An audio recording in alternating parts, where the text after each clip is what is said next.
Hey everyone, this is Ross, and today I'm going to be showing you how the auto catfish have improved the algae problem in this tank. Just last week this tank was absolutely covered in algae. The glass had a bit of algae on, and I cleaned the glass about 4 days ago and it stayed absolutely perfect. The Anubias was particularly hit pretty hard by the algae, and the Anubias has just recovered beautifully. The dwarf Sag is still improving, it's not great, and the Ludwigia over here, it just basically died off because of the algae. The algae basically overtook it, and every leaf was covered, so I decided the best thing to do was to trim it down to its base and let new plants of it grow. That was really the only way to get rid of it. I also trimmed down the rotella to stimulate and prompt new growth. So hopefully within the next 1 to 2 weeks I should get some little Ludwigia shoots, and just to help that a bit I've done a half dose of iron. Usually I do a normal dose of iron, but since there is an algae problem I've kept it to a half dose. Also there's some small jungle val in the back there. I put that in a few months ago and it's remained quite short, so that suggests to me that this substrate isn't providing enough nutrients to keep the plants healthy, as a few people have actually suggested. And I've took those comments on board and I'm going to use them to help us get out this algae problem. So there's no point really doing anything to the substrate in this tank, because just next week or the week after I'm actually getting a Fluval Roma 125. It'll hold 33 US gallons of water. And in the substrate in that tank I'm going to be using, I'll just put the light on here, I'm going to be using these, and these are Flourish Root Tabs by Seachem. I've heard they're really good, and obviously it's got a picture of Anubias on the front there. And basically what they are, they're just root tabs that you embed into the substrate, and a lot of good fish keepers use them, planted aquarium keepers. One of them is M. Bezic. He has a YouTube channel and his plants just go absolutely crazy.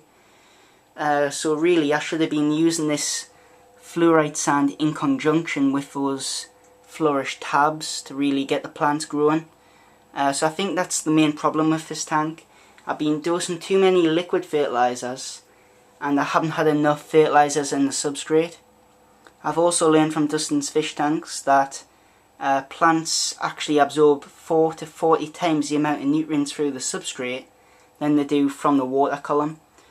So I'm all taking this into account when I set up the new tank.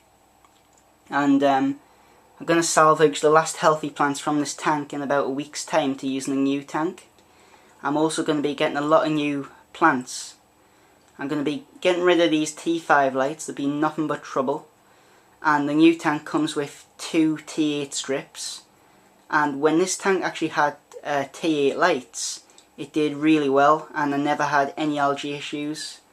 I realise I can't keep high light demand in plants, but that will never really be an issue for me, because I kind of like low light plants and low demanding plants. I'm happy with Anubias, I'm happy with Java Fern, things like that. So yeah, I'm really considering this new tank and how I'm going to keep algae levels low. Another cause of algae problems is fluctuating CO2 levels. So in the new tank I'm going to have reasonably medium light levels. I'm also going to run CO2 at a constant rate. I'm going to leave it in overnight. It won't be much CO2.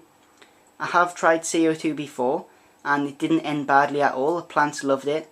I just decided to take it out because it was too much hard work to keep on replacing the canister over there weekly.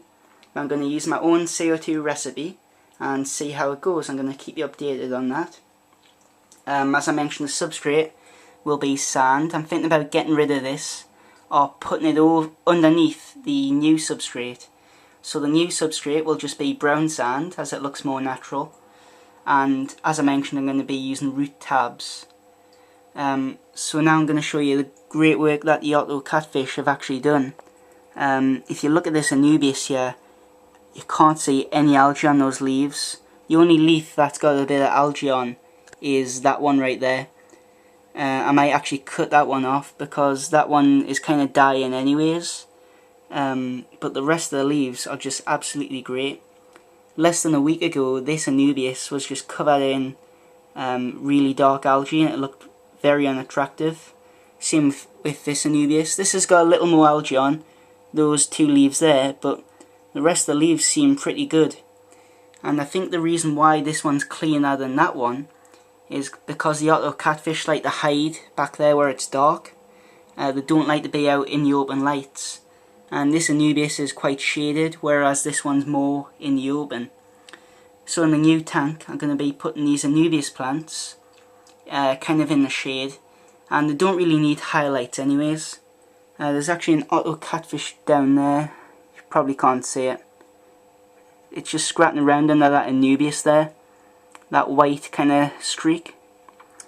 But anyways, they're doing the job, and they've also cleaned up this Java fern. There's no algae on there. The Hygrophila, the older leaves have kind of died off just because they're in the shade, but the newer leaves are very green and healthy. So yeah, this tank is kind of pulling through. It's getting better, slowly but surely. It doesn't look like it's getting better because I've just trimmed away all that. But it will grow back given time, and I'm really excited about the new tank. I'm thinking about getting rid of the 5 Amano shrimp in here and replacing them with 2 or 3 Otto catfish just because they're really great fish.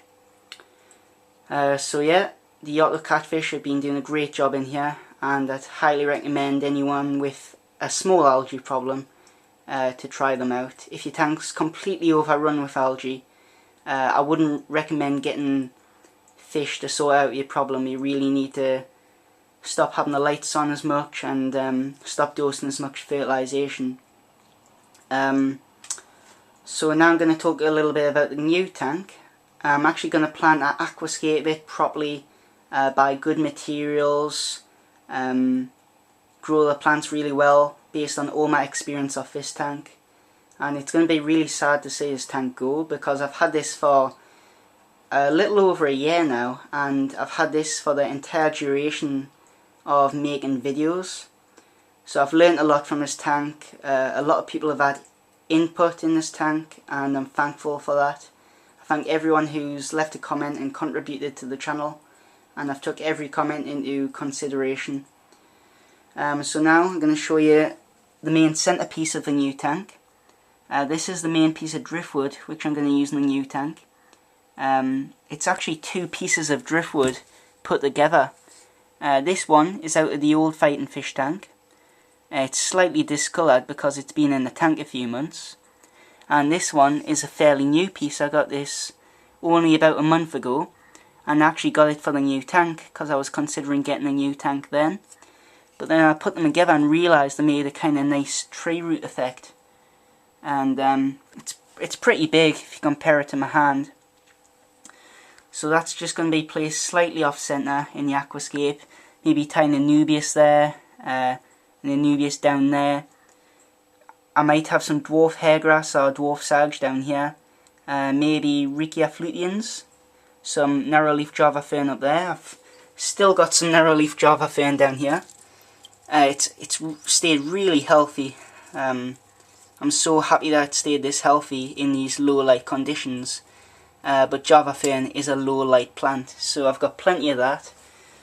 And I'm going to be getting some new plants. So this is the basic design for the new tank. It is quite, sorry about the light there. It is quite basic, but it's just a rough plan. So that's the piece of wood there to the left. And all that's going to be hopefully jungle val or regular hairgrass, if I can get that to grow. I'm going to have some nice aquascaping rocks down here from aquasanctuals.co.uk. And going to have some foreground plants around here. Around here is going to be just an open plain of sand for the Cory catfish. And I'll have a rock over here with Riccia fluteans and some more high plants. I'm thinking Pogostamen erectus and Pogosteum and Hellfairy.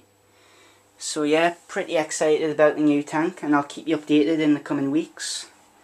So thank you for your patience in this video.